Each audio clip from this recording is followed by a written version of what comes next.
Peace to the family. African fucking supremacy. They don't like that. Word up, word up. Peace to the gods, peace to the earths, man. I'm Rebel with a cause. I'm Brother Ken Water Akil. This is Rebal'S Roundtable. Rebel Vision Television. Like, comment, subscribe, hit the notification bell, get in the comments, share it, all that. Rebel Vision Television, Rebel Roundtable. Yes, sir. Yes, sir. What other shows we have before we start, brother, man? On Rebel Vision Television, man. Say that again, my bad. I said, what other shows, as well as besides the Rebels Roundtable, do we have on Rebel Vision Television? And what's coming up too as well, brother? Okay. Of course, we got Think Champs. Word. Salute the Rouse ISIS, West Right. End, all day. So we got Think Champs. We got the Real Sisters Code. Right. Goddess Gang in the building. That's Sekhmet, Shep, Shelly, Jalea, Courtney, Queen Goddess. Goddess Hope. That's right. The Goddess Gang. Right. If you're a goddess out there, you can automatically join the Goddess Gang. Right. And Sister Keisha, Sister Shira. Yeah, Sister Shira in the house. Yeah. So, and don't forget Nisa Shabazz. Nisa Shabazz, our sister Nisa Shabazz. You know, she doing something. Juneteenth, I seen you fly with the brother. God damn, Public Enemy, man. How can I, Professor Griff? Oh, she doing something with Griff? Yeah, I seen you the flight. She sent it to me a couple of days ago, man. Griff, that's my man. Word up, man. You say you gonna get up on it, just I'm hollering. I'm gonna inbox him, man. I just mind myself. Yeah. Griff gave me something real special too. What's that? I got Griff's cartoon book. Oh yeah. The first edition, the first one he ever even made. Word. It was perfect timing, I guess, but he signed it for me, and I got Griff's first edition. That's going right into the Black Power Museum as soon as we make it. It's brother Professor Griff, man. But what we doing tonight? Hey man, we got this brother Max Parthers, man. We met him last weekend? Yeah, last weekend at 640 at the Malcolm X event. You know what I mean? Hey man, he got on the mic and kicked some knowledge, man. He had kicked it, man, on some things that I didn't know. So of course you didn't know some of this stuff as well. So man, he was kicking and he was talking about the topic's gonna be slavery, abolition 2023, man. So he long. Yeah. Let me read some of his stats. Yeah, read it, kick it. Max Parthas, ASNN co-director of state operations, South Carolina. Well, in South Carolina. Right. He's an internationally recognized spoken word artist, an American slavery abolitionist.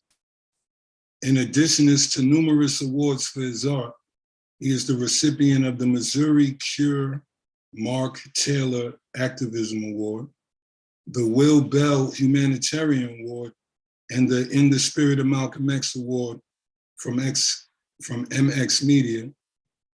He's the current director of the Paul Kufi Abolitionist Center in Sumner, South Carolina, co-director of the state operations of the Abolitionist Slavery National Network, co-host, executive producer of Abolition Today. My man putting it down. Yeah. He coming on right now, y'all, any minute now. I see him, he walking toward the gate. But yeah, before he come on, I want to big up everybody at the Malcolm X Fest. Oh yeah. Beautiful event, beautiful people. We did a lot of networking. We got a new member on the squad, Brother Sankofa. Brother Sankofa, man. Yeah. So if you watching, I see you, God. We're gonna do a lot of big things this year. Right. But Brother Sankofa's from the Sarnetta cloth, and he also be with Baba TV. Baba, Right. I'm still waiting on your answer, Baba. Yeah, he did a lot with Bobby TV, man. I used to listen to the brother. It was good seeing him, brother. He said he been down for about 7, 8 months, man. Yeah, and I'm like, yo, how we ain't seen? Cause he said he was laying low, man. Yeah, he was on the low. Big up to 516 medallions. Oh man, I love mine upstairs, man. 516 Yeah, we gonna get him on. Brother do excellent artwork. This is only one. That's light. That's light. Big up my man from the Gas Footwear. We're gonna big him up real quick. Oh yeah, the guys, yeah. Step above average, the Gas. Yeah, good quality, man. See what we doing. These are the predecessors. I don't know if y'all can see that. Oh yeah, we can see them good and clear. Boom. The Gas Footwear, apparel and footwear. These are predecessors. Go copy some. We're gonna get them on. Got the owner's number, the creator, even though his man say he know you. Yeah, man, you know that's my guy, man. Yeah, son. Man, I'm like that, man. Yeah, should have been kicked that. What's up, brother Janetta, man? He be busy with forest and all that stuff, man. Yeah, man. Busy man. We had met the brother and the sister from out of Detroit, because they from Detroit. They're the ones I got set, man. Whites. Yeah, them the ones I got set, man. Yeah, we met them back in the wintertime and stuff, you know what I'm saying? Ran up on them again, yeah. That's some cold shoes. I gotta get me, yeah. Jesus. And the same one Shirley got, yeah. Yeah, the geezers. Hey, you want to make it so bad? She needed a pair of all white arms. She wanted another pair of all white arms. Jump, them bad. I like them. Them dope.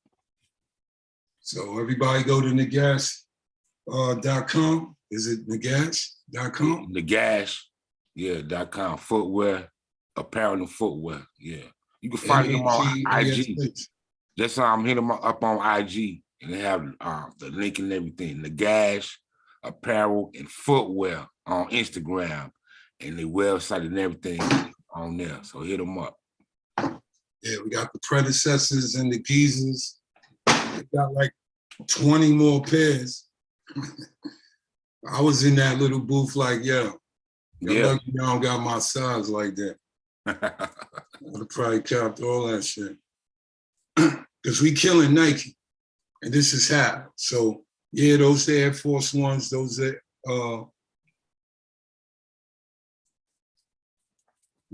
Force Ones, low and high, but we taking back what they took from us. But more styles is coming, because it's only right that we take over the footwear industry. Hey, Max Pockets is on the in the feed, on the live feed. Nice. There you go. Yes, sir. There you go.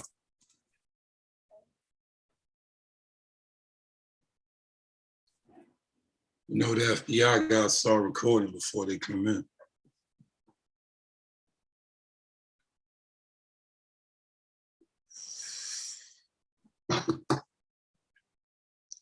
Max Park this in the building. What's going on, brother, man? How you be, man? Peace, brother Kenwardo. What's happening, Rebel Without a Cause? It's a pleasure to see you two again. We had some good conversation last time we met. Oh, yeah. I will never correct the elder or master teacher, but it's Rebel with a Cause. Rebel with a Cause. It's all good. What did I say? The normal nomenclature without a cause. Oh, okay. My bad. Yeah. Please forgive me. The cause. No, it's all love. It's all love. How you doing, brother? As I please. I like that. That's what I'm trying to live, is the closest thing to freedom that we know these days, is taking the time you have to do as you please. That's right. That's powerful. Mm-hmm. All right, let's get into it. Let's not waste no time. All right.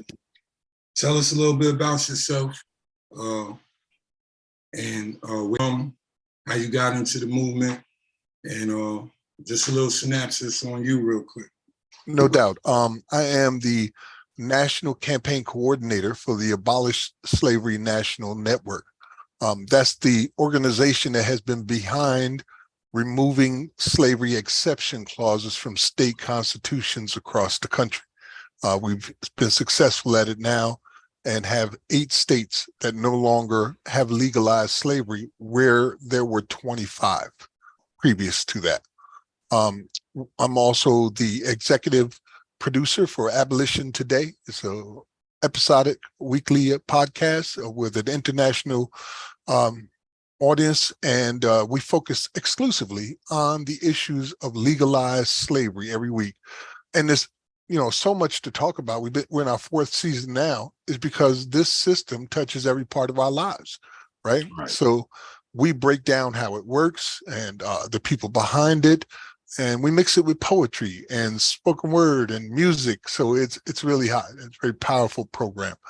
And lastly, I am the acting director for the Paul Cuffey Abolitionist Center. My wife is a descendant of Captain Paul Cuffey, the Black abolitionist who owned his own shipping fleet and was the country's first Black millionaire. And we have a facility here in Sumter, South Carolina, which is the first of its kind since the antebellum period, focusing exclusively on the abolitionist movement, past and present, and helping to educate people on that. So that's, what I do on a regular is those 3 hats I'm wearing.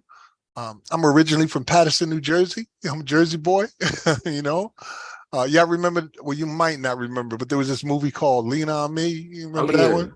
Remember that's that where that's my high school. That's where I'm from.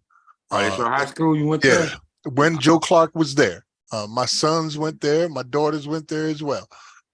So that's the environment I come from.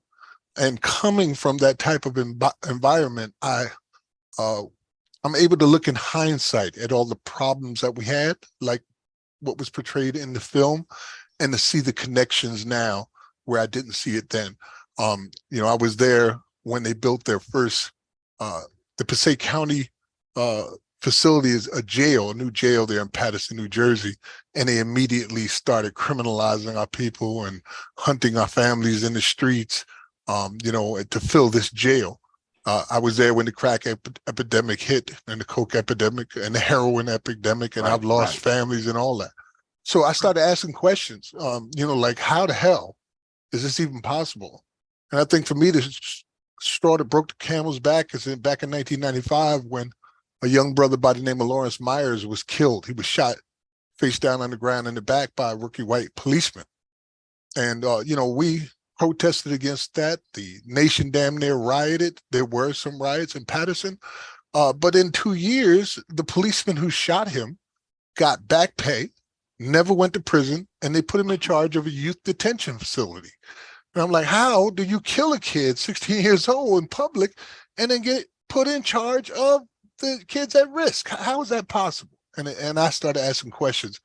And then one day I heard Angela Davis say a sentence, and everything clicked for me. And what she pointed out was the exception clause of the 13th Amendment, and how modern slavery still goes through that. Like most people, I had never read the 13th Amendment. I just assumed it said what my teachers told me it said, that it abolished slavery. But when I read those 47 words, I saw clear as day right in front of me, except for prisoners duly convicted as a punishment for crime. And then I started realizing how it was all connected. And since then, I've dedicated my life to fighting that as much as I can. Once you know what the core problem is, you don't want to mess with the symptoms no more. You know what I mean? Like, somebody else got to do the symptoms. I'm going to try to go right for the roots so that we don't have to deal with the fruits. Right. Nice. Oh, well, that's what the white man did, right? He tried to be slick and end slavery, but write it in law how criminals are still under that subjugated law level of what they call slaves. Yes, they took it to where the individual was no longer allowed to own people as property, but the state could. And now that's why we have the largest prison population in human history right now, filled with more Black bodies than the top 5 populated African nations do combine in their prisons. It's pretty amazing. We also know that it is very much race and class structured, so that it goes after those who had always went after. Immediately after the emancipation, for instance, and the 13th Amendment was passed, they were already using things like black codes or code noir and pig laws and Jim Crow laws and vagrancy laws in order to criminalize Black life, so that they could just go pick you up off of the street after they've accused you of some non-crime and then put you into a place where they would work you to death, like literally would work you to death. I believe that 1/4 of the people died who were involved in convict leasing. And we see that still going on. Instead of, renting us out to railroads or mines, now they're renting us out to Starbucks and McDonald's, I see we're making uniforms for the military, uniforms for fast food restaurants. We're even helping with missile constructions with certain components and things like that. So we're still leasing prisoners out from the prisons. And there's a new thing that they're doing in this generation that they hadn't really explored previously. Back in the antebellum period, if you were considered a slave, it was required that you work every day, right? That was how they made the money, and you make babies. You make babies and you work, and that's the end of that, right? But now they do this thing called warehousing bodies, where all they got to do is pick you up off the street, put you in a cell somewhere, and it generates $50,000, $100,000, $500,000 a year just because you're laying in a cell. Yeah. We came up in the Giuliani, New York era. Exactly. Racist ass Giuliani. They was just throwing us in jail for no reason. Broken windows. Right. Yeah. And you see now, everybody sees now just how wicked this man is, Giuliani. And he was no less wicked then. He even, in his law firm, represents some of the for-profit private prisons. So as a racist and broken windows, he really destroyed a lot of lives. Like right now, today, in Rikers Island, in order to incarcerate a young brother like you for one single year, according to the comptroller in New York, costs $556,000 a year. So if you ain't got 2 nickels to rub together and you're on the street, and they get you on some BS like they did with Khalif Browder, for instance, an accusation of a backpack theft, they will put you into Rikers Island, and you could be there 2, 3, 4 years generating this revenue as an innocent person. Isn't Rikers Island a pre-conviction? They don't convict you. It's pre-trial, yes. Pre-trial, a pre-trial facility. You are not even subject to the 13th Amendment yet because you haven't been duly convicted. And yet, because it has been exploited so bad, the slavery thing that they've done with the criminal justice system, that they're expanding it into pre-trial, into immigration detention, into youth detention. In New Jersey, to put one kid in a facility for a year is over $600,000. Like, if you just gave the families a little piece of that money, you would never see their children in a facility like that. Usually the reason they're there is directly related to environmental and poverty. So if you just help the families with that money, you wouldn't have this problem. But the purpose is not to help somebody. The purpose is to generate revenue, to create jobs, and to build industry all over that. Wow. So technically slavery still exists. I mean, literally would be a better word than technically, you know what I mean? Like, there has never been a day where slavery was ended at any point. Not a day where they weren't hunting us in the streets, capturing us like wild game, sometimes killing us, and then exploiting our families through things like bail bonds and fines and fees, and throwing us into cages where they worked us for free or just collect money on the fact that we're still there. And the reason behind that is because of, first, the federal amendment, the 13th Amendment. The compromise that was made, as I said earlier, was to allow the state to take over the system of slavery. They felt they could be more humane about slavery, and it wouldn't be permanent like chattel slavery had previously been. In chattel slavery, if you were a slave, you were born that way, you died that way, your children were born slaves. But through the state, you could be temporarily a slave. So it depends on how much time they give you. And then once you go through the system and you're duly convicted, you lose all your rights. Your right to vote in many states, Fourth Amendment, Sixth Amendment, 14th Amendment, all of these things are gone from your life. And even after you get out in many states, you still don't get those rights restored. In the 13th Amendment, it doesn't say you get any of those back. It simply says this is the conditions into which we can turn somebody into a slave or use them as free labor. It doesn't say about how you get them those things back.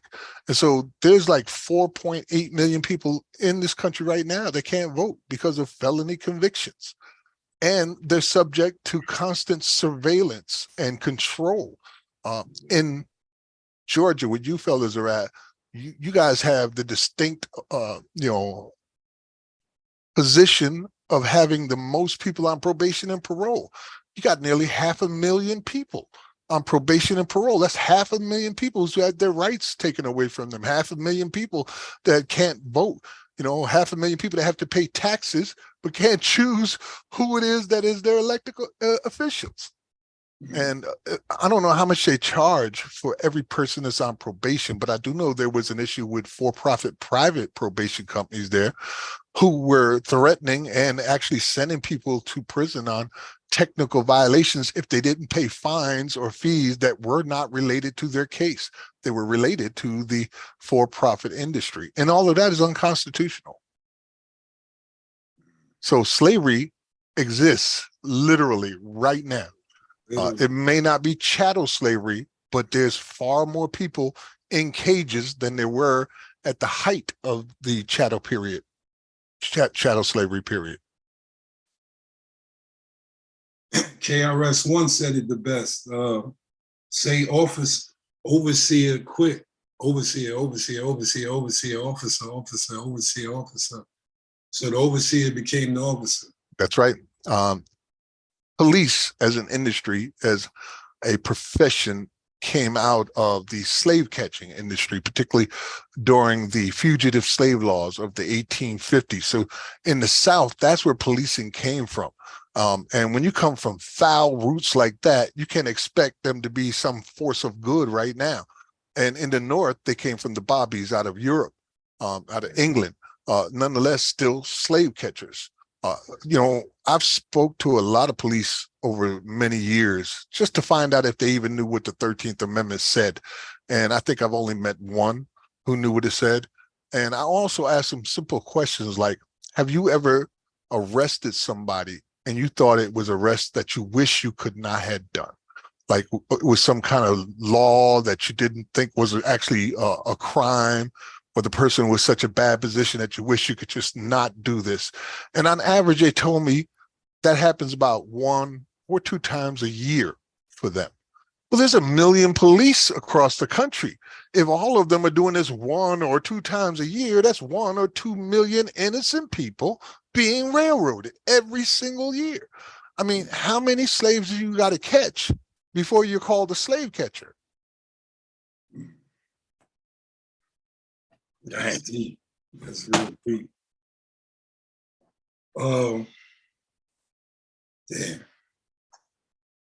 Damn, that hurts. Hell yeah, man. How many do they have to catch? Don't the jails, didn't they make a deal with the government or the state and say they could 100% fill the jails, or at least 98% of the jails? Yes. We have several for-profit private prisons, and although they only represent about 8% of our total prison population here in the United States, some of them have become global giants with industry all across the globe. And one of the examples would be the Geo Group, for instance, and G4S. Have you ever heard of the Geo Group? It sounds familiar, but I don't think so. they're located out of Florida. That's where their home base is. But they also have these European connections to G4S, which is the European version of Geo Group. Though they only have a small number of prisons here that handle things like juvenile detention, immigration detention, and some private prisons across the country, they run the entire prison system in Australia. They're the company that was behind the Haitians that were being housed at Guantanamo. They ranked G4S 5 years in a row as the #1 employer on the entire continent of Africa. Imagine that, right? A prison system is the #1 employer on the entire continent of Africa. So they're a huge global giant. At one time, G4S was considered the 3rd largest privately owned corporation on earth. That's how big they got. And they were all born here. And those that are here have contracts with the government, like in an example would be Nevada or no, Arizona. Arizona is like a human trafficking hub. They have these for-profit prisons there, and the government has contracts with at least 3 of them that guarantee 100% occupancy for 20 to 25 years. Guarantees 100% occupancy for 20 to 25 years. And if it's not filled, then the state has to pay what's called a low crime tax, meaning you're paying for the empty beds. So they don't want those empty beds. And they ship people in from all over the country. Like there's a prison there that it's called Eloy. And when it was first built, it was only housing Hawaiians. So you're like across the ocean in Hawaii, and you commit a crime there, they send your ass over to Arizona to put you in a for-profit private prison. So yeah, that's how it is here in the United States. Yeah, most of our friends who became felons, where was they at? Otisville, Fort Dix, Fort Worth. Mm-hmm. So they'll send you from New York to a state in America, and then they'll put you under that system to make money. Exactly. And in any other nation on earth, that would be called human trafficking. In America, it's called human trafficking under certain ordinances and laws. And yet we allow it to happen because the prison happens to have prison facilities in these different states. Like in Vermont, one of the states where we removed the exception clause, and Vermont was also the first state to have an exception clause, they were shipping their inmates from Vermont to Mississippi. Now, what the hell are you doing sending inmates to Mississippi from Vermont, like to the deep dark South, in places like Parchman Prison, which are known as hells on earth, and places that were former slave plantations? So that happens a lot across the country, this human trafficking through the prison system to fill beds. Then they pay the brothers and sisters like 3 cents a day or something like that. If you're lucky. There are 5 to 7 states where you get nothing, 0 cents, like Texas, for instance, and Georgia, for instance, where you get nothing at all. And there are other states like New York, where if you're digging a ditch to bury bodies on Hart Island, you might get a few dollars an hour. But normally it runs from something like 15 cents to 80 cents an hour, which is slave wages, right? Like, what are you doing with that? Especially since the money you make, most of it is being taken by the government anyway, for restitution costs, fines, fees. Hell, in some places, they even charge you rent to be in jail or prison. Damn. What? What? Yes. The inmate? Yes. What? So you got paid to be in prison? Yes. God dang. And people often walk out deeply in debt because of that. Where? What's It's a quick Google away. There's multiple states that can do Okay, it. yeah. So if you get a chance, just do a quick Google on it, where you have to pay to be in jail. It's a rent that they are charging you to be in jail. Is it because a lot of penitentiaries are private penitentiaries now? No, it's just a way to rob people and exploit them and extort them and get as much resources and money as you can out of them, for the very same reason that in states where you're making 5 cents, 10 cents an hour, but you're paying $1 a minute for a phone call. You know, Right. phone calls don't cost $1 a minute, and that yet Right. they're extorting that because they're captive consumers. They have nowhere else to go, no choice in the matter. They have to pay for this. You want to call home, talk to mama, you got to pay this money in order to do that. Fortunately, some of our allies like Worth Rises have been working on that, and several states now offer free phone calls for inmates, which is what it should have been from the very beginning. But most of them still charge them exorbitant prices. Hell, they even charge you just for using their JPay cards. I remember a friend of mine, her husband was in prison and she was already paying hundreds of dollars a month just on phone calls. But when Right. she wanted to put money on his books, they would take as much as 50% of the money that she wanted to put on his books. So if he needs $200 to get him through the month, she's got to put in $400 because they're going to take 200 right off the top. Now, what credit card company does that? But because they're a captive consumer base, you could just do whatever you can get away with. And that's what they're doing whatever they can get away with. And because most of us are really unaware that slavery still exists, we try to define the circumstances that we find ourselves under in various ways that don't quite fit. You know what I mean? We even get to the point where we blame our own children. How many conversations have you heard, like on television, like Don Lemon, when he was talking about if you just pull up your pants, you stop smoking reefers, you cut your dreads, and you wear a tie, you'll be successful. Nothing's Right. gonna stop you, right? Like we're Right. blaming our own kids for being Right. hunted and criminalized, Right. you know? So yes, it is a system of slavery and human trafficking, as well as involuntary servitude. And these things are crimes against humanity. Under Right. Article 4 of the Declaration of Human Rights, for example, says that slavery and involuntary servitude in all its forms shall be abolished. It doesn't say except for America, who can go ahead and put it in their freaking constitution as a guarantee, you know? And we literally have it in the supreme laws of the land, not just the federal, but as I said earlier, before we came along, there was 25 state constitutions that had included similar language. Georgia had one that said you could be a slave for as a punishment for a crime and for contempt of court. So if you threw the finger up at the judge, they could turn you into human property and own Right. you and operate you. In Vermont, which was the first one to introduce this back in 1777, they had a thing, 3 different exception clauses, one for people 21 years of age or younger, another one for debts, and another one for the like. Whatever the hell the like is, nobody really knows, but apparently you can be a slave in Vermont for that until 2022, when we finally abolished it from their state constitution. Salute to y'all for that. G. Netta King says Fulton County is overcrowded.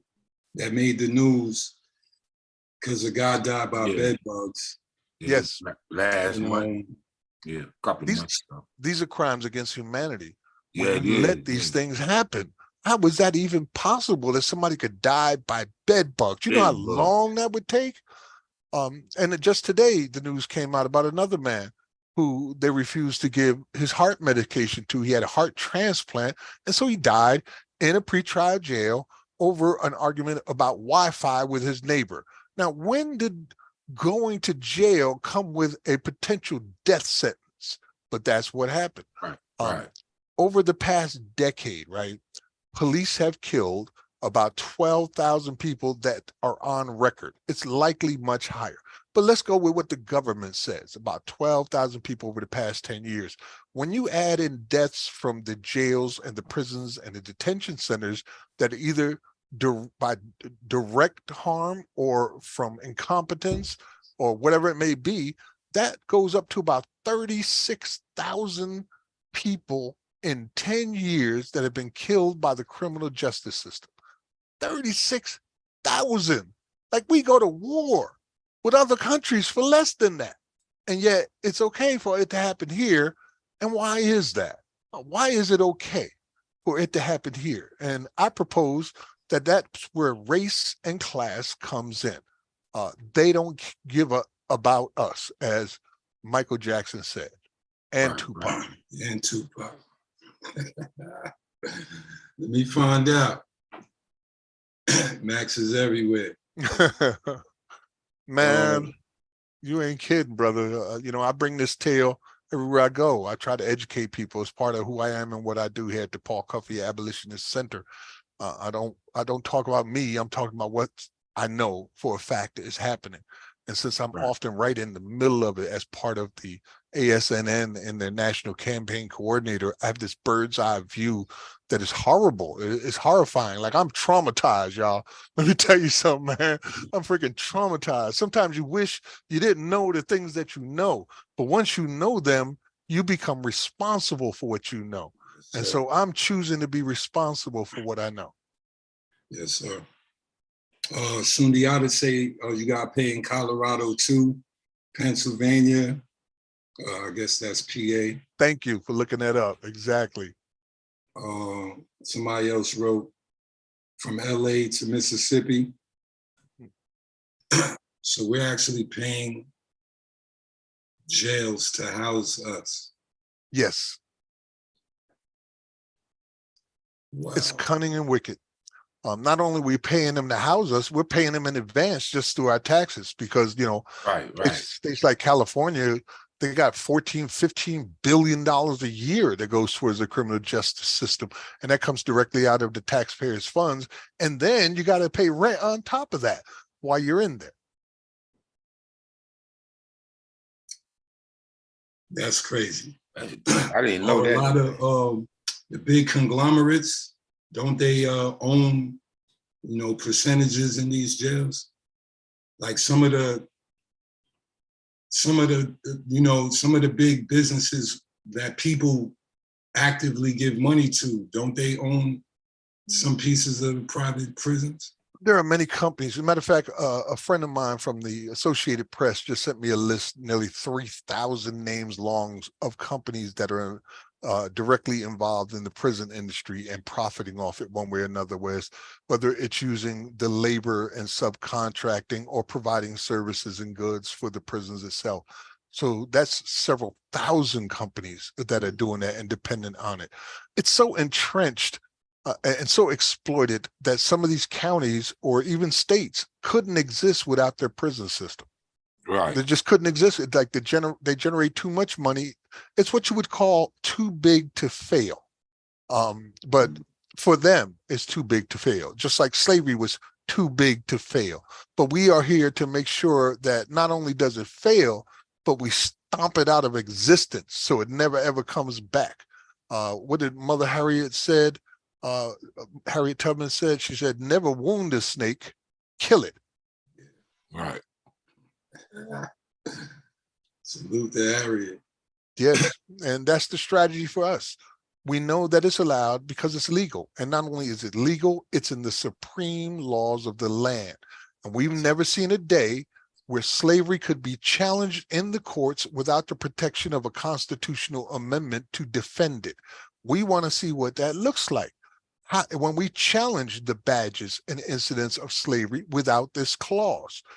Because when it goes to the courts and it has been challenged, it's usually defeated by the courts simply by pointing out these exception clauses. Yes, we can do that. It says it right here in writing that we can do that. Well, let's take that writing out because that is a crime against humanity. And there's no justification for us having it in our constitutions. And then let's see what it looks like afterwards.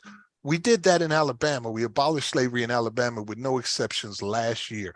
And this year, we're already working with a number of civil rights attorneys to start challenging the conditions now without the protection of an exception clause. Powerful, powerful. Love My Fro says the Jordan brand, Starbucks, Walmart. Jordan is a white guy. The Michael Jordan that people talk about is not actually the player. It's a white guy that owns these stocks we looked in it prisons. up. We looked it up right, a few months ago. But yeah, Starbucks, every year when Starbucks does the holiday gift wrapping and stuff like that for their stuff, that comes from prisoners. Prisoners are doing the wrapping and putting that together for Starbucks under a contract.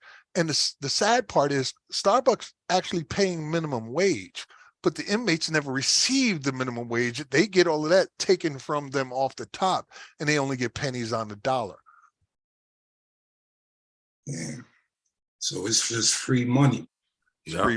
It's crimes, It's a man, crime. extortion, slavery, genocide, human trafficking, forced labor. These are all realities for us today, right now.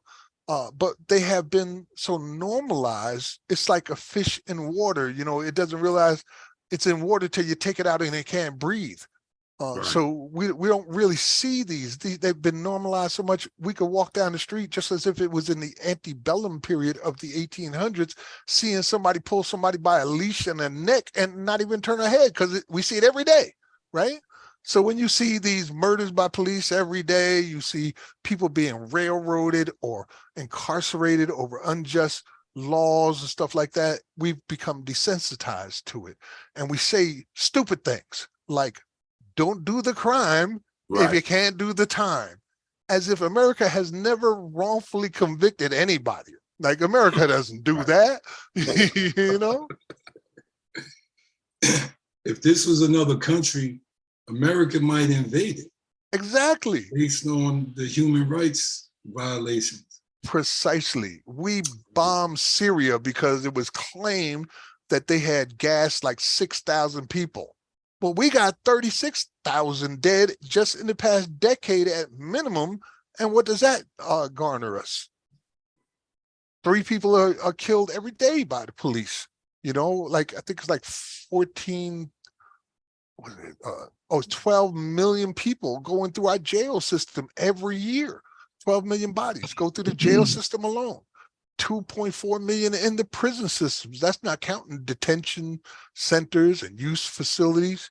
Like, even the detention centers are exploitative now, where Congress has mandated that we have to have, I think it's 34,000 immigrants in our facilities at all times, mandated by Congress.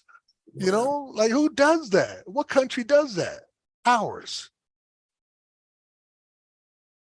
And it kind of hurt. It hurt because it's like they got a strong on us, and, like, you know, in every way. It hurt, man. I mean, It does hurt. By you just talking, I just feel that, man, because it's us that's locked up. You know what I mean? That's right. That's right. That shit fucked up, man. I've got 3 sons, right? 2 of them have spent a collective 34 years in prison, and my other son is facing more prison time right now. So all 3 of my sons got caught up. I got 9 grandsons. 1 in 3 of them expected to go to prison in their lifetime before they're 30 years old. Like, how is that even something that we're okay with? None of us should be okay with that. So when I first found out these things, it did hit me hard too. I went through all 5 stages of grief, you know what I'm saying? Because it's a huge betrayal, and it changes your entire perspective about things. You know what I mean? Because now you got the missing link, so to speak. You know what I mean? It's something you may not have been aware of before. And when it comes into your understanding, it has to change your worldview. It has to change how you look at certain circumstances and things in a different light now that you have this new information.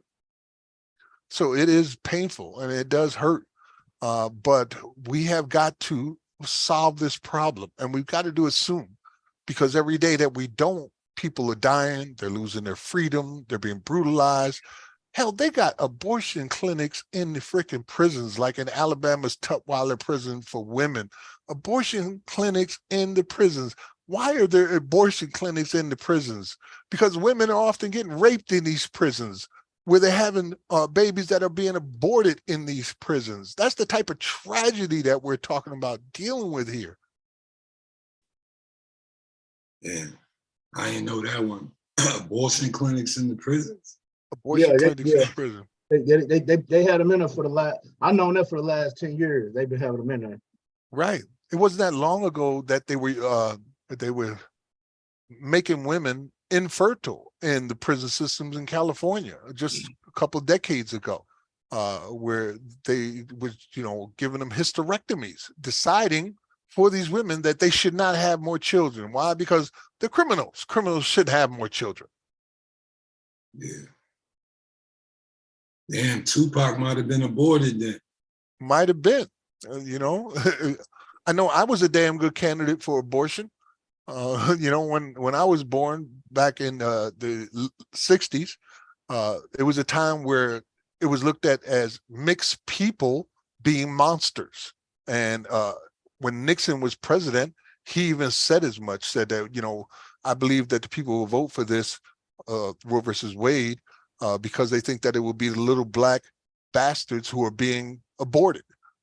He said that when he was asked by a reporter about what was his reasoning for supporting Roe versus Wade, he said that I could see in the case of a black and a white, that's a reason for a child to be aborted. And his aide said, and rape. And he says, oh yeah, and rape. But it wasn't rape he was thinking about. You know what I mean? He was thinking about people like me, like you should be dead. You should not exist. And that was the same guy that started the war on drugs in 71. Yeah. In 71, across the entire country, there were about 200,000 inmates in prisons. In 71, 200,000. Now we got 2.4 million. And we're still going by the same laws that this disgraced president put on the books. A crooked, disgraced president who was resigned in shame because of what he was doing. And we're still going by his drug wars. Not only are we going by them, we amplified them with Reagan and then again with the Clintons. I'm in South Carolina, y'all. If I go and light up a joint outside, they will put my ass under the jail. But I can go a state or two away and it's legal. Yeah. Yeah, that's crazy. I mean, the damn devil, man.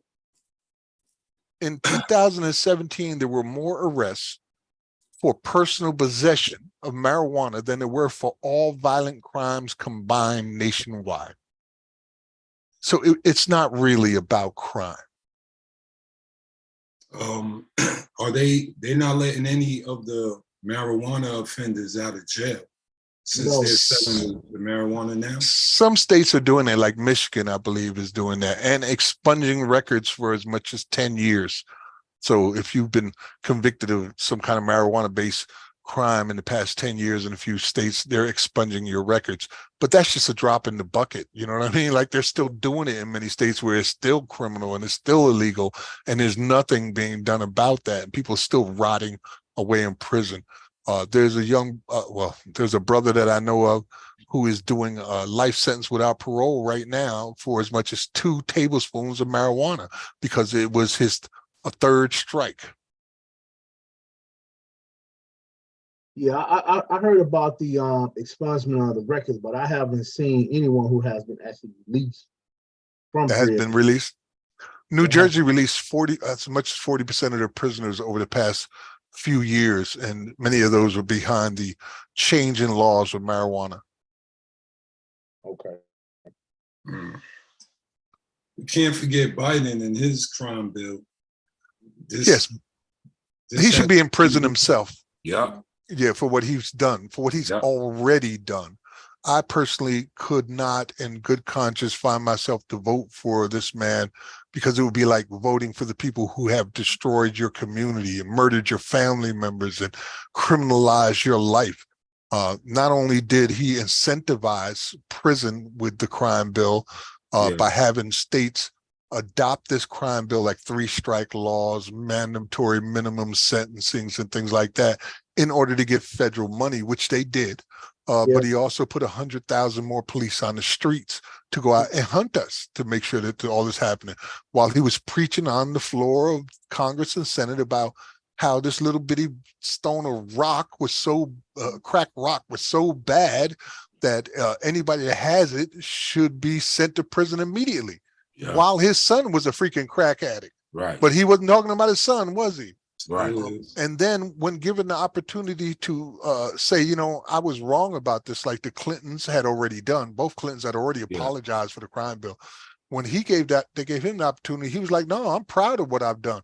And then just this year, he had another crime bill, very much the same exact thing, with triple the money being put into it than the original, and it asked for another 100,000 cops.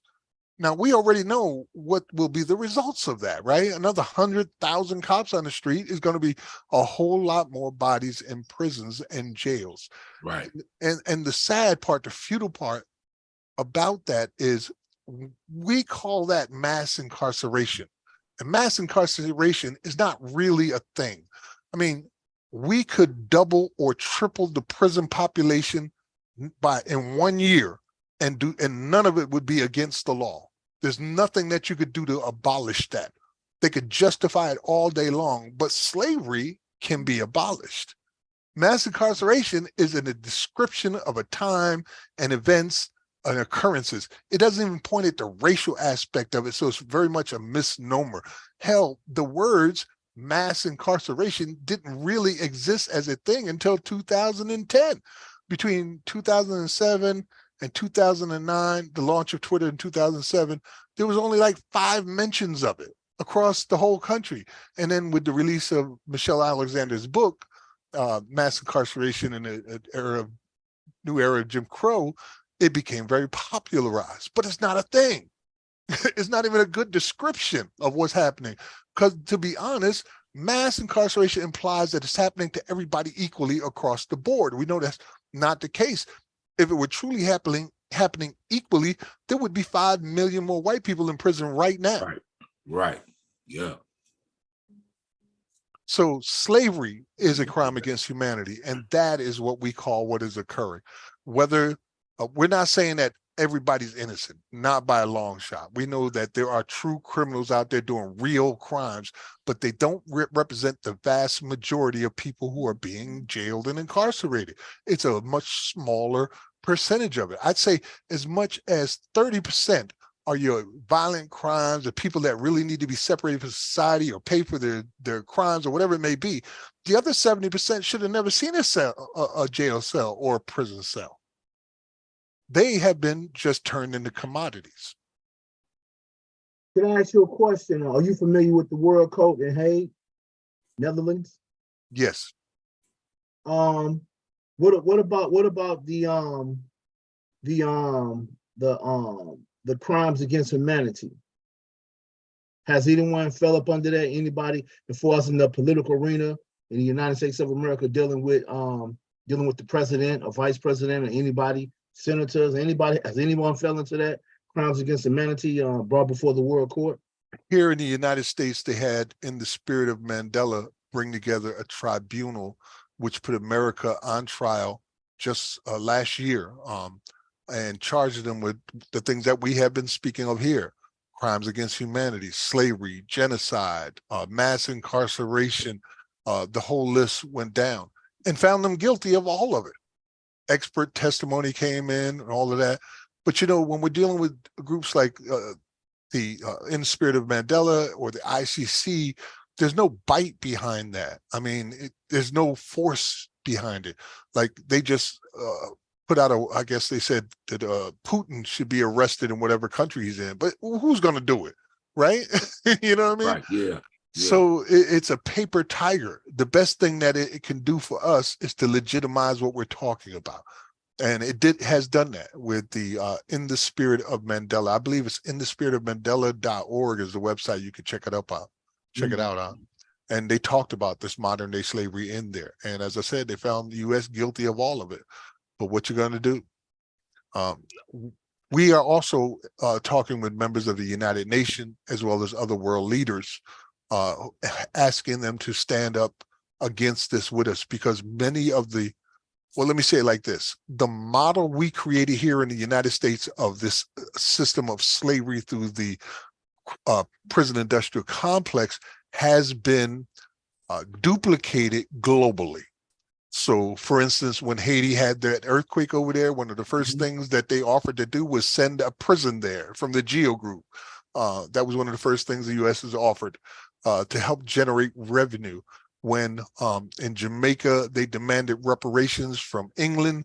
England said, well, we'll help you build a for-profit private prison, and that'll help you build revenue. And in some of the African nations, like Ghana, for instance, their prisons there are so filled that the oldest prison that they had was built to hold 600 people. And the last time I heard, it was holding nearly 5,000 people. Same thing in South Africa. And there's imagery that you can see in videos and otherwise right online at our website, where you see these brothers sitting in a cage. It's a cage, knee to back, with your knee against the other man's back, because that's the only way you could fit in this cell. For like, it's built for 4 or 6 people, and you got 60 people or 100 people in it instead. And they're fed gruel, food that they just, you wouldn't feed the animals. They have no health care. Many of them are dying from diseases and things that would be completely unavoidable, like having clean water is not available. So this model has been adopted across the globe, and some of these nations don't have the rights that we have, and so they get away with a lot more horrible things than we see here. That's interesting, because that topic came up on one of my commerce calls about the World Court. The World Court is not pretty much doing anything. Of course, it's a court, but at the same time, in order to anything to be enforced, especially with the World Court as they make their decision, you need a flag, you need an army, you need nuclear weapons, you need a lot. You need drones, you need you some planes, because essentially, once the World Court said give their judgment, then you can go to war. But who's going to go to war? I got 22 grandbabies. War is the last thing I want to introduce them to be honest with you. If there is another way around this, then I'm going to do everything I can to find that way. And a wise woman taught me that the system here, the way they manage us, they control the narrative, the resources, and the processes. It's like a three-legged stool, right? Narrative, resources, and processes. But if you take away one of those legs, what happens to the stool? And that's where we're at. We're taking control of the narrative. You don't need to tell us. We know what you're doing to us and proclaiming it loudly. We're in the newspapers all the time. We're on shows like this talking about it all the time. We're accusing you of crimes against humanity, and we demand that you stop right now. And we are attesting, which is true, that slavery and involuntary servitude are crimes against humanity everywhere. And there is no justification for the United States to not only use it, but to have it embedded into their most sacred documents and codified as the law of the land. Right. Next question I got for you. Are you guys going back to the 13th Amendment? Or are you Yes. going before that? Yeah, we're touching it. We have already introduced joint resolutions in 2020 on Juneteenth to address the 13th Amendment, and created a potential 28th Amendment, which will counter the exception clause of the 13th Amendment. That bill has expired, but it had 110 co-sponsors when it expired. We're reintroducing it again this year, probably around the 14th or the 15th of June. Another joint resolution. Last time it was presented by your very own Congresswoman, Nikema Williams, as well as Senator Merkley out of Oregon. So those were the two sponsors on the House and the Senate. And we're doing it again this year. The response of the US government when we did it in 2020 was to make Juneteenth a holiday. Like that came out of nowhere, right? Yes. And nobody knew, like, wow, nobody was even talking about it. And then boom, it's a holiday. It was a direct counter to the efforts that we were putting on that day. We had been in touch with the White House. We'd been in touch with the Speaker of the House. They all knew we were presenting this joint resolution called the Abolition Amendment, which would end slavery in the 13th Amendment by repealing it and replacing it with a new amendment. And then just a couple of days before, we got the news, and it really overpowered what we were saying and countered us completely. You're saying slavery is over, and we should all celebrate it because Juneteenth was the last enslaved people that found out that the Emancipation Proclamation had occurred in 1863. And we're here telling you that it did not end in 1863, 1865, 1866, 1966, or today. And this is what we're going to do to end it. So it was, I think it was a tactic they used directly to counter what we was putting forth. Like we're about to celebrate Juneteenth in a few days now, right? A couple of weeks. Juneteenth's coming up, 2, 3 weeks, 4 weeks, something like that. And we're about to do it again. And tell me what we're celebrating again? Nothing. It's still the same. Yeah, nothing. You know, Well, problem, reaction, solution, right? Right. They create the problem, get the response that they need, and then they create the solution. But that's big that you just said that. They gave us Juneteenth because you guys was playing with the 13th Amendment. Exactly. So it's kind of like a left-hand compliment, or yes, cake with a bomb in it. Yes, Yeah, exactly. I did hear that Juneteenth was introduced because they said some people in the South, but I Googled, I didn't find anyone. It's so funny that you on this show, you know, because I had searched out different groups that was doing the abolishment of slavery. I couldn't really find anything, but I did learn that from a guy. I think his name is Tiger Bay. He was telling me that they just gave everybody Juneteenth because some people were real close for, you know, making noise about the abolishment of slavery, dealing with the 13th and the 14th Amendment. There are those who have been actively trying to get Juneteenth to be a holiday for many years.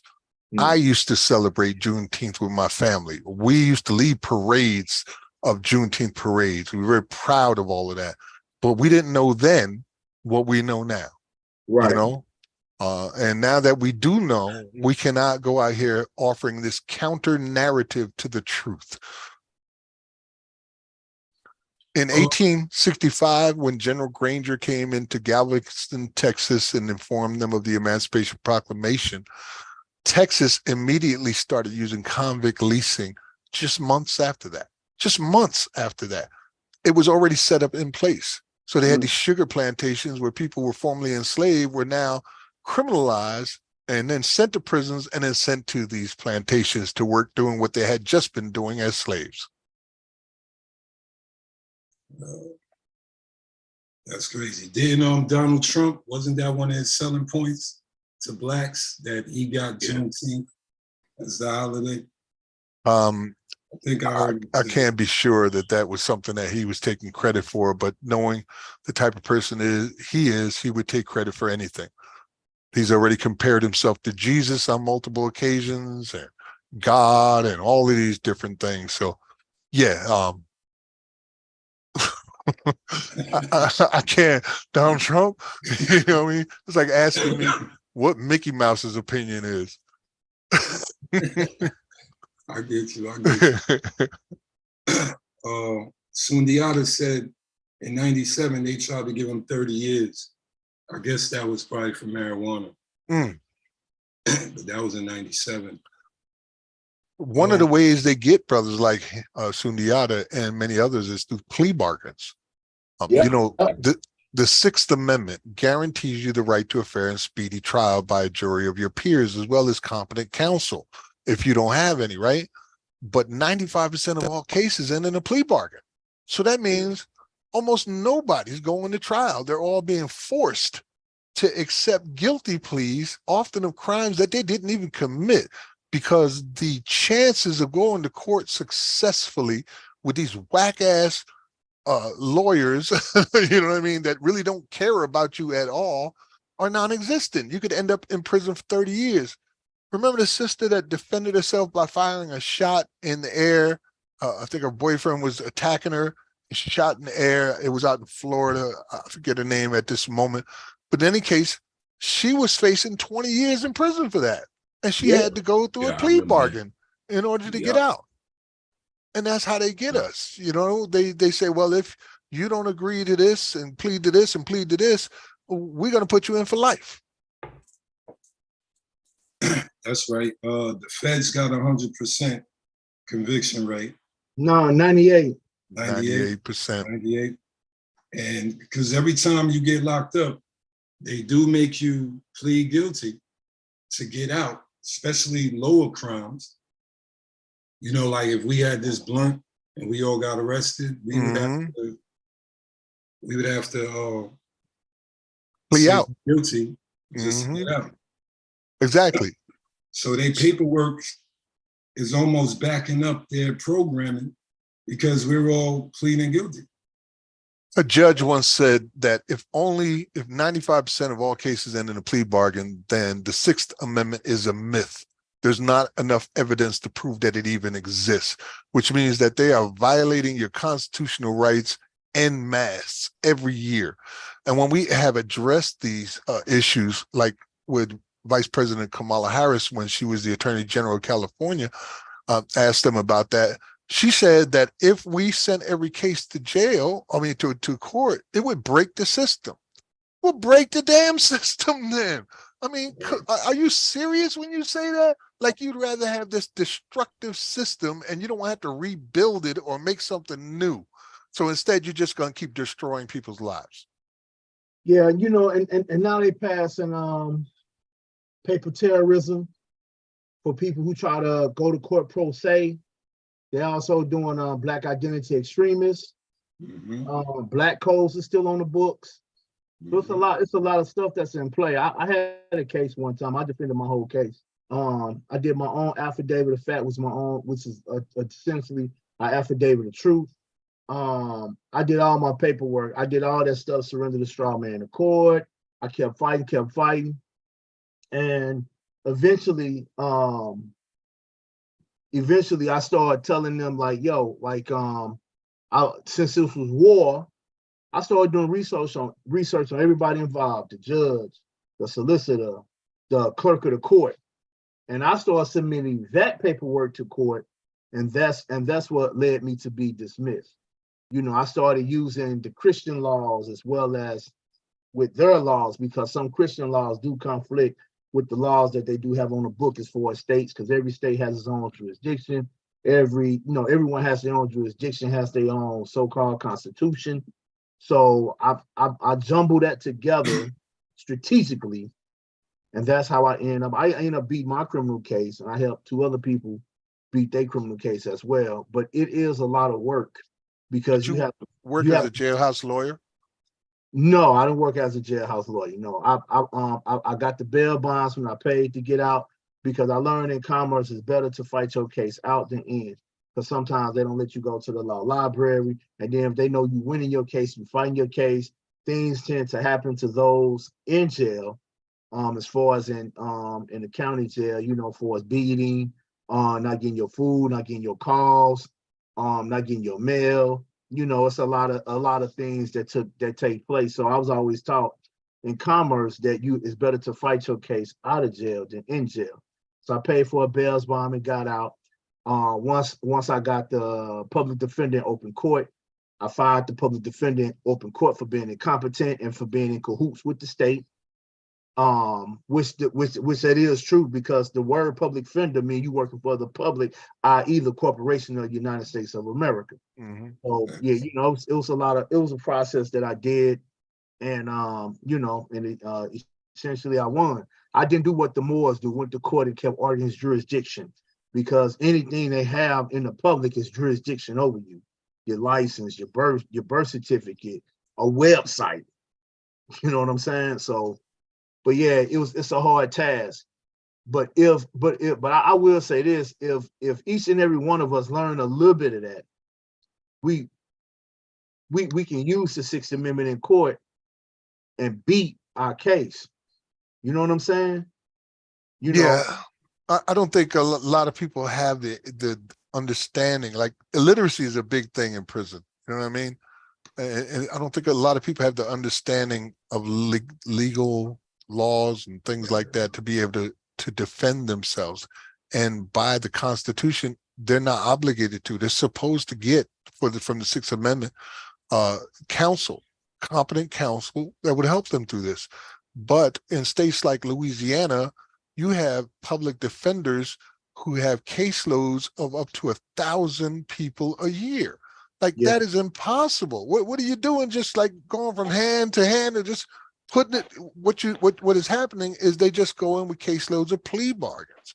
I've seen examples where an attorney, public defender, met his clients in court, all 32 of them, and then just went around getting them to sign plea bargains. He had never seen them before until they got to court, and they just started handing them these plea bargains right off the bat. So until we invest more in public defense so that we live up to the constitutional requirements of the Sixth Amendment, you're going to see this type of corruption. And you're going to see us resorting to trying to defend ourselves when we really shouldn't be doing that if you don't know how. I mean, if some people know how, they could do the damn thing. Look at Angela Davis. She fought the government and won, right? So some people know how. But the vast majority couldn't even begin to do that. Like I couldn't do that. Like I have no idea what to do. Yeah. That's crazy. There is some hope on the horizon, though. The Abolish Slavery National Network is here. For the first time in 150 some odd years, we have abolished slavery out of state constitutions. Nobody even tried to do it until Colorado in 2018 became the first state to remove this foul language from their constitution. And since then, we have now gotten up to 8 states. Every year, we're doing it with more and more states. Last year, it was the Freedom 5. 4 of them passed, including Tennessee and Alabama, but 1 did not, which was Louisiana. This year, Louisiana is doing it again, and we expect them to pass, as well as California. Our goal is to get up to 39 states because in order to change the federal amendment, the 13th Amendment, in order to put this new 28th Amendment through, we need the support of 3/4 of the House, the representatives. Gotcha. So we're doing that state by state by abolishing slavery in those states so that we have those states already on board. And then finally, we'll get to the 13th Amendment. And when we do that, it will be the first time in the history of the United States that slavery has been abolished in all of its forms. That's powerful. Anything we could do, let us know. There is a lot. I can give you a list. Matter of fact, let me give you a few if you don't mind. Yes, First, sir. it's very, as I said, knowledge is key, right? So you can visit our website, abolishslavery.us.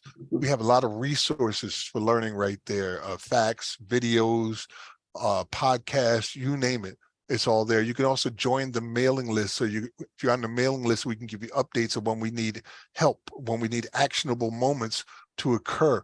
We also have a campaign going on in Georgia right now, working with All of Us or None, the Abolish Slavery National Network, and led by Walisha Wilson. And when we get to the point where we have a bill number and we're ready to put it through, we're going to need people to testify in the courts, in the House there, in the committees in Georgia. So if you're a person who feels comfortable speaking in that conditions, you can do so. And when we get it to the ballot, we're going to need people to go out and vote for it and to get other people to go out and vote for it. I know a lot of people put Kanye West down for his statements about slavery being a choice, and he was wrong with that back in the antebellum period. But right now, it is literally a choice. You get to choose to go and vote in your state whether or not you want slavery in your constitution. And if you don't do that, you're choosing to keep slavery in your constitution. That is indeed a choice. And we want to make sure that people make the right choice in the states where we have bills. So Georgia is definitely on our list of states that are moving towards this goal. And we need money too. So, if you can make small donations, whatever you can do, if you got $1 million laying around, we need about 14 of those, whatever you can do that from our website at abolishslavery.us. Make a donation there. Often the activists like myself and others who are really at the heart of this work, and we're doing all this volunteer work and with our own money, and we need all the help that we can get. We wish we had much more in the way of resources, but we haven't reached there yet. So you can always make a donation or a pledge. Oh, and the last thing, check us out at abolitiontoday.org, the podcast I mentioned earlier, where we focus exclusively on that. We call it a masterclass of slavery abolition.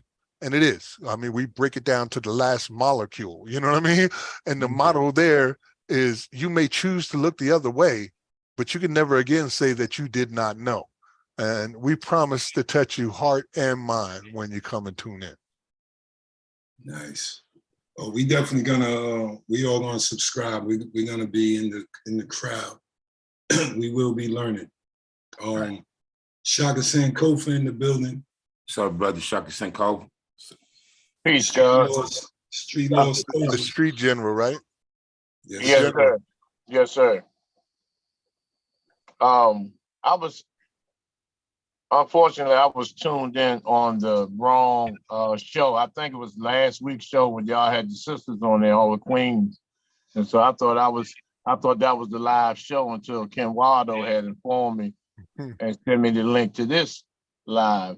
But nevertheless, man, I appreciate all you guys, and it's an honor just to be among, the warriors and the freedom fighters and those who are penetrating the walls of evil to build a united front so we can once and for all, deal with these atrocities as well as the ills that plague our communities and such, and begin to be leaders and beacons of hope and light for not only those that are existing, but for the generations that are to come. I really enjoyed myself. It was an awesome event with Dr. Baruti and Brother Rebel and Knowledge and Ken Wado and the Queens, and it was awesome. It was awesome, and matter of fact, next month, myself, I'm hosting an event here in DC with Brother Irritated Genie on the anti-sexualization of our children. And it's a free event for those that are in the circle. Nevertheless, I heard you mention Juneteenth, and I literally almost got in trouble a couple of years ago at a Juneteenth celebration where these Negroes were at a park in DC. They were line dancing, and they had the spare ribs blazing on fire. They had all the pork and hamburgers and hot dogs and pig guts and but it was just one guy. He was about 6'8". He was in front of the line dance with the entire Abraham Lincoln outfit on with the hat. And it pissed me off so bad I had pulled over, and I was trying to pull this brick from out this lady's wall. Because I was going to actually throw it, because I was across the street. I actually was going to throw it. My intention was to knock that hat off, but that was my intentions. And it's just the sickness and the mental illness that plagues our community, more so the other Holocausts and the other illnesses and tragedies and sufferings that we endure in the community. Most of it is as a result of being mentally enslaved, which leads to self-hatred, so-called black on black crime, accepting being in these povertized conditions and situations, not understanding and being accustomed to and adapting to oppression, depression, and suppression, poverty, unemployment, medical apartheid, inadequate medical health, broken dialysis machines that are filthy, Planned Parenthoods in every corner, McDonald's, Chinese carryouts, these Asian and Indian, so-called Indian-owned gas stations where they pushing synthetic marijuana, K2 and in DC, this PCP stuff is just widespread, and the mental health as a result of the schizophrenic mindsets of our people of not knowing who they really are. The global elitists are really taking cold-blooded advantage of our people, using those who look like you and I as enslave us to ensure that we remain in these conditions and push for the same tyrannistic, white supremacist, imperialistic laws that they have set for us. Now, we had a situation where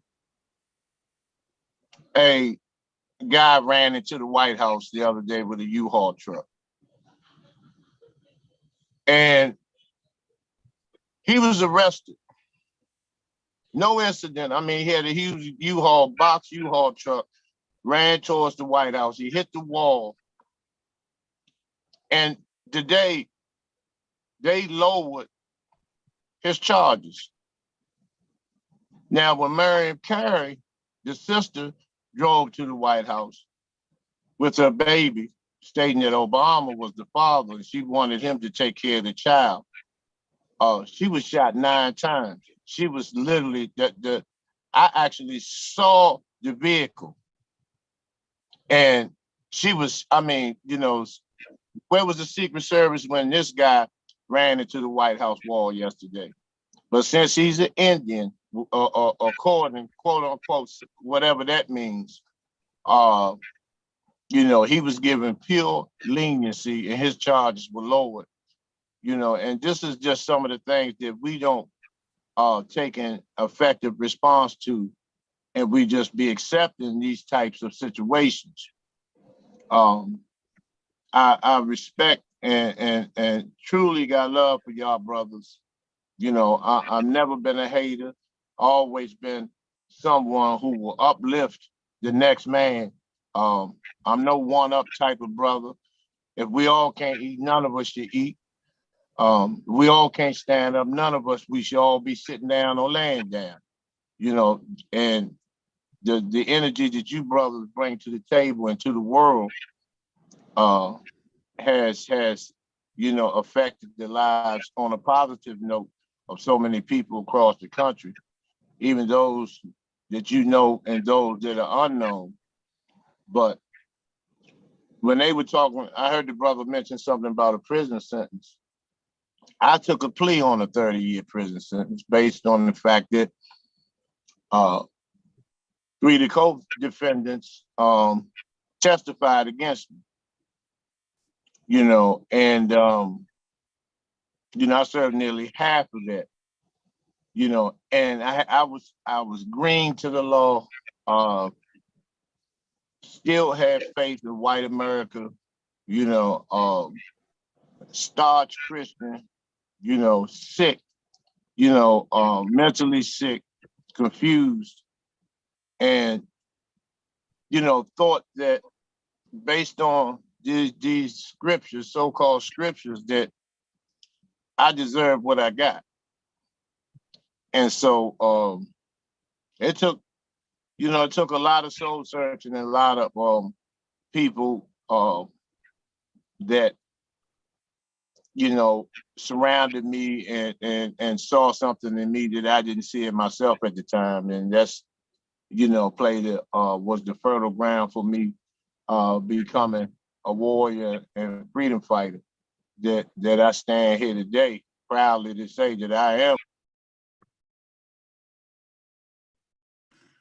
Yeah.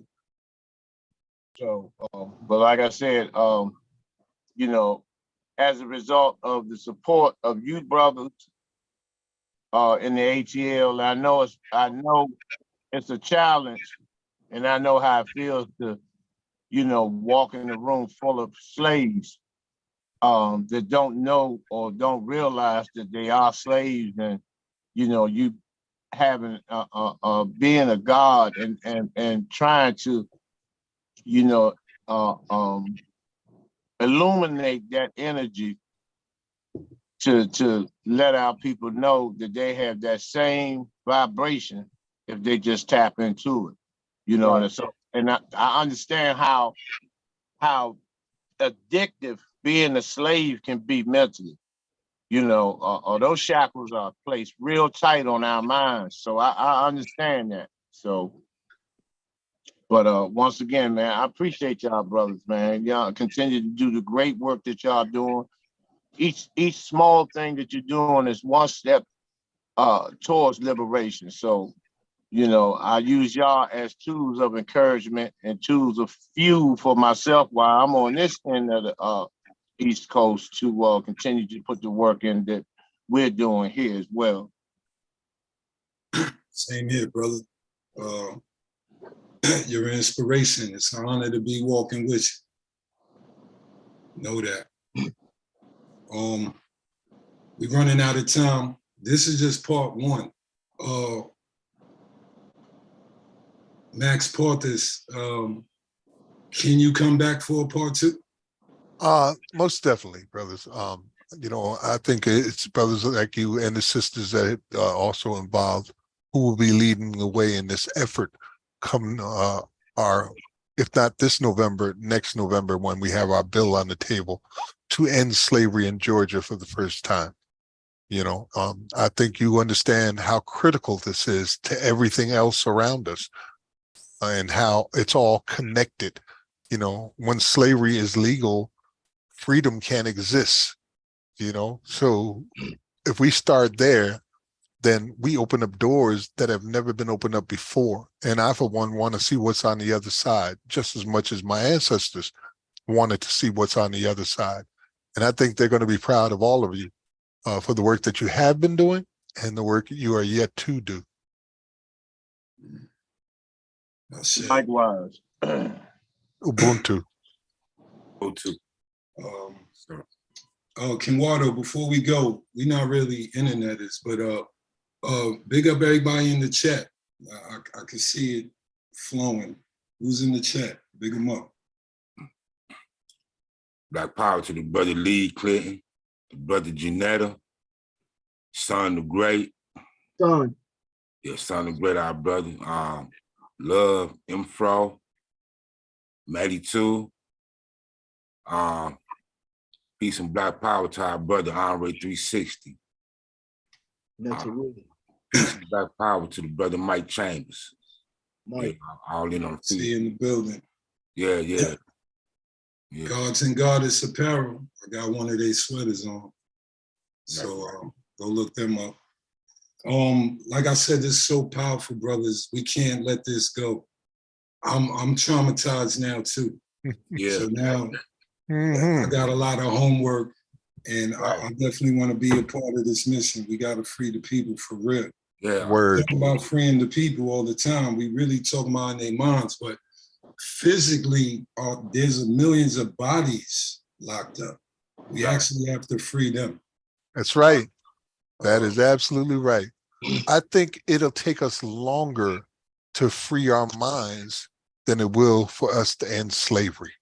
It took us hundreds of years of oppression to get to where we're at right now.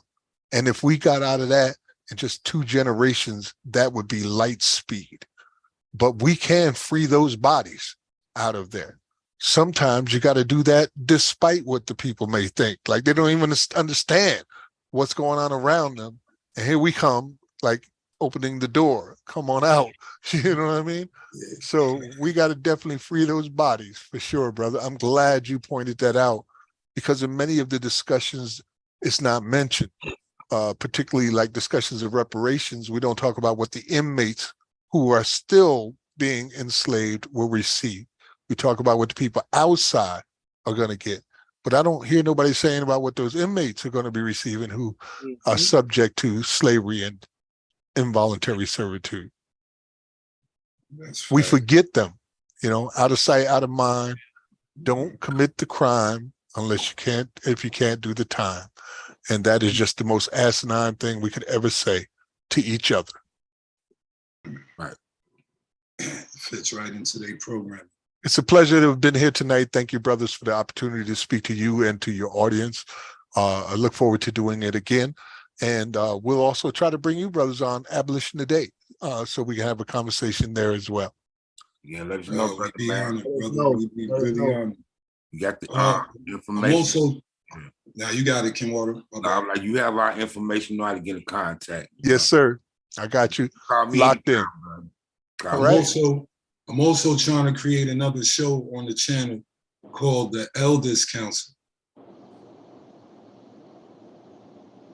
we kind of, you know, filling the gap in all levels. We don't have the young gods, but we got the warrior class and the goddess class. But I'm just throwing that out there. I hear you, brother. Is this the 58th episode right now? Yes, sir. And I'm 58 years old this year, so fit right in. See how that work.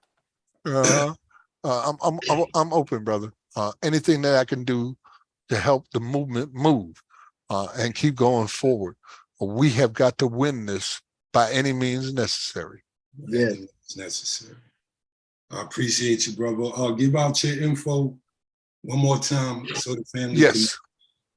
You can find me on social media everywhere at Max Parthas, MAXPARTHAS, and also visit the Abolish Slavery National Network at abolishslavery.us and tune in to Abolition Today at abolitiontoday.org.